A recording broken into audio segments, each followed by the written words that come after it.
کسی روزہ خور کو روزہ رکھنے کے لیے آمادہ کرنا اتنا ہی مشکل کام ہے جتنا کسی مسلم لیگی کو تحریک انصاف کو ووٹ دینے یا تحریک انصاف کے بندے کو مسلم لیگ کو ووٹ دینے کے لیے راضی کرنا۔ آپ سوچ رہے ہوں گے ویسے ایک مشکل کام اونٹ کو رکشے میں بٹھانا بھی ہے، لیکن کراچی والے اونٹ کو رکشے میں بٹھا چکے ہیں، اس لیے یہ مشکل کام اب آسان ہو چکا ہے۔ لیکن یہ جو سیاسی لوگ ہوتے ہیں نا، ان کو اپنی پارٹی چھوڑ کے دوسرے کو ووٹ دینے پہ راضی کرنا انتہائی ناممکن کام ہے۔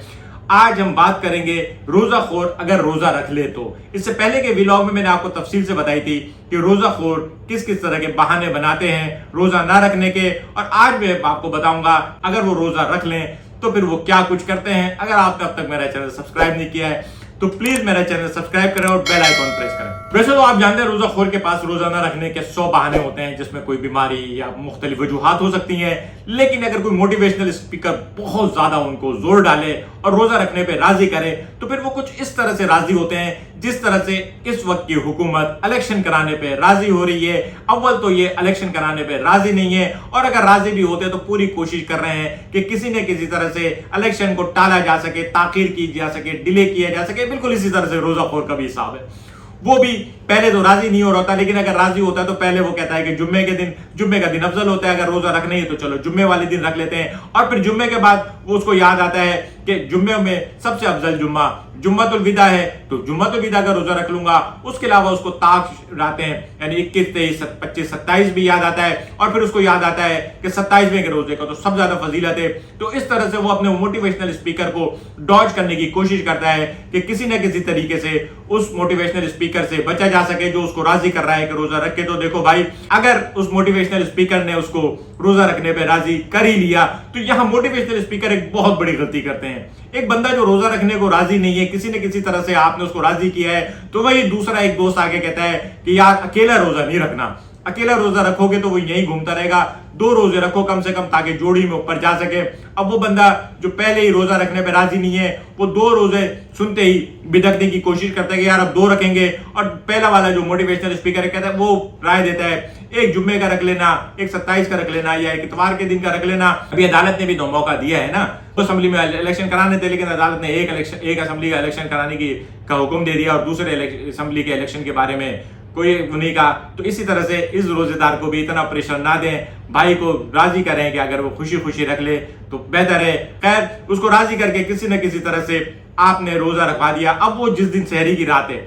یہ اس کے الگ ہی ٹور ہوتے ہیں نا، یہ پوری لسٹ جا کے بنواتا ہے ان تمام غذاؤں کی جو دیر تک پیٹ میں رہنے کے لیے مشہور ہیں۔ اس کا بس نہیں چل رہا ہوتا کہ یہ پراٹھے بھی بنوا لے، قورمہ بھی بنوا لے، کھجلا پھینی ہو یا دہی اور لسی ہو، کتنے گلاس لسی چڑھا لی جائے اور کتنے پیالے دہی کے کھا لیے جائیں تاکہ اس کو 14-15 گھنٹے کے روزے میں کم سے کم 13 گھنٹے بھوک نہ لگے۔ لیکن دوستو آپ کو پتا ہے،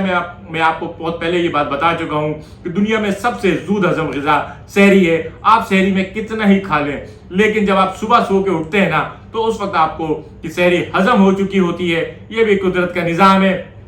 تو جناب انہوں نے سحری کے لیے انی پائی ہوئی ہے۔ اچھا، اس کے ساتھ ہی یہ سحری کے ٹائم کے معاملے میں بڑے کانشیس ہوتے ہیں، کیونکہ ان کے پاس تو ایک منٹ ان کا قیمتی ہوتا ہے نا، تو یہ پہلے تو یہ کوشش کر رہے ہوتے ہیں کہ جناب وہ سائرن پہ روزہ بند کرنا ہے یا مسجد کی اذان پہ روزہ بند کرنا ہے، اور مسجد کی اذان پہ کب روزہ بند کرنا ہے؟ جب اذان شروع ہوگی تب روزہ بند کرنا ہے، یا جب تک اذان ہو رہی ہے اس وقت تک کھایا پیا جا سکتا ہے؟ کیونکہ یہ جو روزے کا وقت ہے 14-15 گھنٹے کا، اس کو کم سے کم کرنے کی کوشش میں ان کی پوری کوشش ہوتی ہے کہ جب تک مولوی صاحب اذان دے کے منبر سے ہٹے نہ، یہ اس وقت تک کچھ کھاتے پیتے رہیں تاکہ ان کا افطاری کا وقت جو ہے کم سے کم ہو سکے۔ سحری کے بعد بندہ تھوڑی دیر کے لیے سستانے، سونے، لیٹنے کی کوشش کرتا ہے۔ اس کے بعد اٹھنے سے لے کے افطاری تک کے ٹائم کو ہم 3 حصوں میں ڈیوائیڈ کر سکتے ہیں۔ جاگنے سے لے کے ظہر تک، ظہر سے لے کے عصر تک، اور عصر سے لے کے افطار تک، ان صاحب کے یہ تینوں حصے جو ہیں وہ بڑے زبردست ہوتے ہیں۔ پہلے یہ ظہر کا انتہائی بے چینی سے انتظار کر رہے ہوتے ہیں، بار بار گھڑی کی طرف دیکھ رہے ہوتے ہیں، اور ان کو یہ شک ہو رہا ہوتا ہے کہ یہ گھڑی شاید بند ہے یا یہ گھڑی سلو ہے، کیونکہ 1 گھنٹے بعد رمضان میں آپ کو پتہ ہے 1 گھنٹے بعد بھی گھڑی کی طرف دیکھو تو صرف 5 منٹ ہی آگے ہوئے، تو خاص طور پہ ظہر سے پہلے کا وقت جو نا بڑی سلو گزرتا ہے۔ تو اس کے بعد جب یہ ساری گھڑیوں کے اوپر ان کو یقین نہیں آتا تو پھر اس کے بعد یہ یوٹیوب یا ٹی وی پہ کوئی نیوز چینل لگا کے ٹائم چیک کرتے ہیں، اور پھر ان کے دل کو تسلی ہوتی ہے کہ ابھی تو بہت وقت پڑا ہوا ہے۔ اب یہ معلوم نہیں کہ یہ ظہر کا انتظار کس لیے کر رہے ہیں. ان کو آج اللہ تعالیٰ نے ان کو ہدایت دی ہے اور ان کو نماز پڑھنے کی جلدی ہے یا یہ وضو کرنے کی جلدی میں. لیکن بہرحال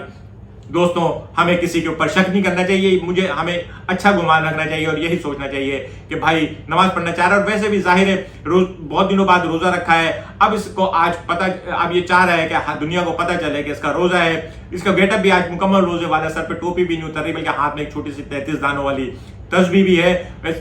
ویسے تو یہ 100 دانے والی تسبیح بھی لے سکتے تھے, لیکن 33 دانے کے موٹے دانوں والی تسبیح جو ہے وہ آج کل فیشن میں بھی ہے, تو تسبیح بھی ہاتھ میں لے لیے کیونکہ آج ان کا روزہ ہے. اچھا, کیونکہ یہ روزہ نہیں رکھتے تھے, لوگوں کو کنفرم ہے کہ یہ روزہ خور ہیں, تو اب اگر انہوں نے کہہ دیا کہ روزہ رکھا ہوا ہے تو ایک طرف تو وہ موٹیویشنل اسپیکر ہے جو ان کو قدم قدم پہ حوصلہ دلا رہا ہے کہ بس بھائی گھبرانا نہیں, آپ نے گھبرانا نہیں ہے, اور دوسری طرف وہ شریکہ ہیں جو اس بات پہ نظر رکھنے کے ساتھ رکھا بھی ہے یا جھوٹ بول رہا ہے اور وہ اس کی نگرانی کر رہے ہیں کہ کہیں یہ چھپ کے کھا تو نہیں رہا, کہیں یہ ہمیں ٹوپی تو نہیں کرا رہا. خیر, اسی طرح سے اس موٹیویشن اور اس نگرانی کے درمیان میں ظہر ہوئی. صاحب ظہر کے پہنچے. اب ظہر پڑھ کے آنے کے بعد سے لے کے عصر کا جو ٹائم ہے وہ آپ کو پتہ ہے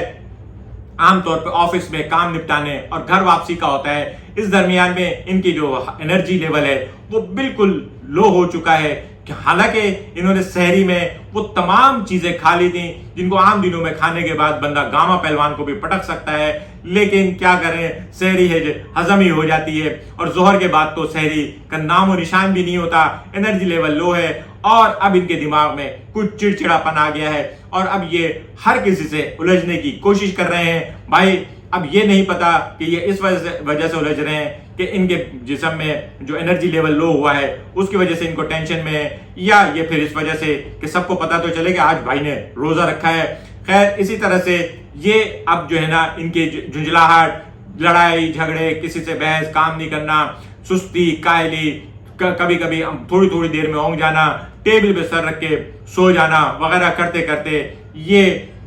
عصر تک پہنچتے ہیں. عصر اور مغرب کے درمیان کا جو وقفہ ہے دوستوں یہ بڑا شارٹ سا ہوتا ہے اور یہ بڑی آسانی سے نکل جاتا ہے. عام طور پہ لوگوں کو عام طور پہ لوگ سپارے وغیرہ پڑھ لیتے ہیں یا ادھر ادھر کوئی 2-4 افطاری لینے چلے گئے, افطاری کا سامان لینے بھی چلے جائے تو اس وقت گزر جاتا ہے. لیکن ان صاحب کا جو سارا وقت ہے عصر سے لے کے افطار تک کا, اب وہ اس بات پر ہے کہ افطاری میں کیا کچھ ہو. آج انہوں نے قسم کھا لی ہے کہ دنیا میں افطاری میں وہ تمام چیزیں ہونی چاہیے افطاری کے ساتھ نامزد ہوتی ہیں. اگر ان کو لال قلعہ کے بوفے میں لے جایا جائے تو ان کو وہاں پہ شاید 36-40 ڈشز بھی کم لگیں. ان کا بس نہیں چل رہا ہوتا کہ افطاری کے نام پہ دنیا جہان کی ڈشز تیار کر لیں, کیونکہ بھائی نے آج روزہ رکھا ہے اور اب افطاری کے وقت بہت کچھ کھانے کی گنجائش پیدا ہو چکی ہے. لیکن ساتھ ہی انرجی لیول جو ہے آپ کو پتہ ہے کہ عصر اور مغرب کے درمیان جو ہے نا عموماً روزے دار کو جو بی پی ہے وہ تھوڑا سا لو ہوا ہوتا ہے, جسم بھی تھوڑا گرم ہوا ہوتا ہے. تو اب یہ جو ہے نا ساتھ ہی یہ اس موٹیویشنل اسپیکر کو بھی ڈھونڈ رہے ہیں جنہوں نے اس کو روزہ رکھوایا ہے, ساتھ میں دوسروں کو یہ بھی تسلی دے رہے ہیں کہ یار پتہ ہی نہیں چلا, میں تو بلا وجہ ہی روزہ نہیں رکھتا تھا, اب سے رکھوں گا وغیرہ وغیرہ. اس طرح سے کرتے ہوئے افطار کے اوپر بیٹھتے ہیں تو یہ ان کی کوشش ہوتی ہے کہ ٹی وی چلا کے اس چینل کے ذریعے افطاری کریں جس پہ سب سے پہلے اذان ہونے کی توقع ہوتی ہے. یہ گھڑی کو دیکھ رہے ہوتے ہیں اور چینل بدل رہے ہوتے ہیں, اور اگر کوئی چینل پہ دعا لمبی ہو جائے, ٹائم پورا ہو جائے اور دعا لمبی ہو جائے تو یہ پوچھ رہے ہوتے ہیں کہ ٹائم تو ہو گیا ہے, کیا میں افطاری کر سکتا ہوں. بہرحال روزہ خور بھائی کا آج کا روزہ پورا ہوا. اب جو دن میں یہ جو کہہ رہے تھے کہ روزہ مجھے تو لگا ہی نہیں یا روزہ رکھنا تو آسان تھا, میں بلا وجہ ہی روزہ نہیں رکھتا تھا, اب آپ کو ان کو اگلے روزے کے لیے تیار کرانا ہے. کیونکہ اکلوتا روزہ جو ہے یہ ہمارے پاکستان میں یہ جو سینہ گزٹ چلتا ہے کہ اکلوتا روزہ اوپر نہیں جاتا, اس کے لیے جوڑی بنانی ہے. تو اب ان کو تیار کیا جانا شروع کیا جاتا ہے کہ بھائی اکیلا روزہ نہیں رکھنا, اب تمہیں جوڑی بھی بنانی ہے. اور یہ اگین دوبارہ اسی طرح سے کوشش کر رہے ہوتے ہیں کہ اس کو آگے بڑھایا جائے. آپ آج کا ویلاگ کیسا لگا کمنٹس میں ضرور بتائیے گا. ملیں گے اگلے کسی ویلاگ کے ساتھ. شکریہ.